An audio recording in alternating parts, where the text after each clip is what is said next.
بسم اللہ الرحمن الرحیم۔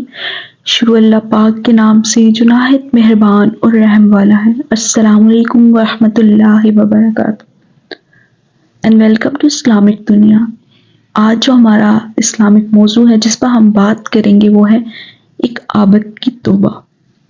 ایک عابد کی توبہ کہ اس نے کیسے توبہ کی۔ چلتے ہیں موضوع کی طرف۔ علی بن حسین کہتے ہیں کہ ہمارا ایک پڑوسی بہت زیادہ عابد تھا۔ ایک مرتبہ اس کے گھر والوں اور پڑوسیوں نے متفق ہو کر اسے کہا کہ شادی کر لے، تو اس نے ایک باندی خرید لی۔ یہ باندی گانا گایا کرتی تھی اور عابد کو یہ بات معلوم نہ تھی۔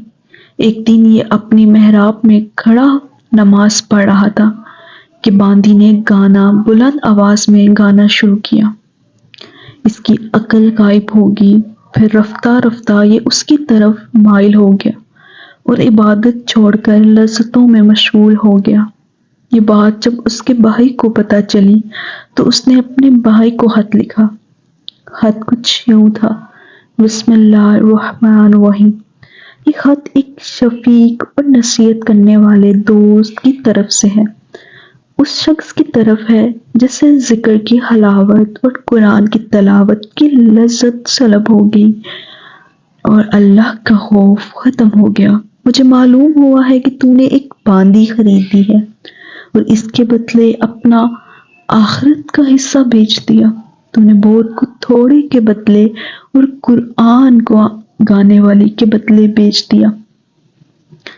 میں تجھے ایسی چیز سے ڈراتا ہوں جو لذات کو توڑنے والی، شہوات کو ختم کرنے والی۔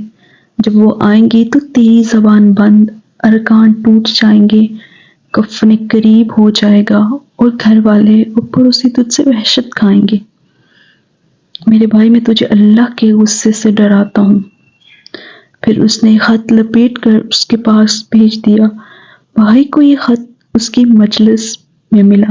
پڑھتے ہی وہ سب کچھ بھول گیا، پھر فوراً ہی اس مجلس سے اٹھا، شراب وغیرہ کے برتن توڑے دیے اور باندی کو چھوڑ دیا۔ پھر قسم کھائی آئندہ نہ کھانا کھائے گا اور نہ نیند کے لیے ٹیک لگائے گا۔ نصیحت کرنے والے بھائی نے اسے موت کے 3 دن بعد خواب میں دیکھا اور پوچھا کہ تیرے ساتھ اللہ نے کیا معاملہ کیا؟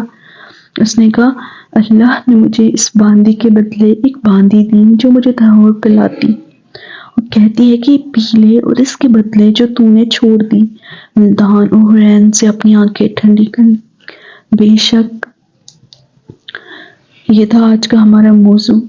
چلتے ہیں ایک نئی ملاقات کے ساتھ، نئے موضوع کے ساتھ پھر ملاقات ہوتی ہے۔ تب تک کے لیے اپنا خیال رکھیں۔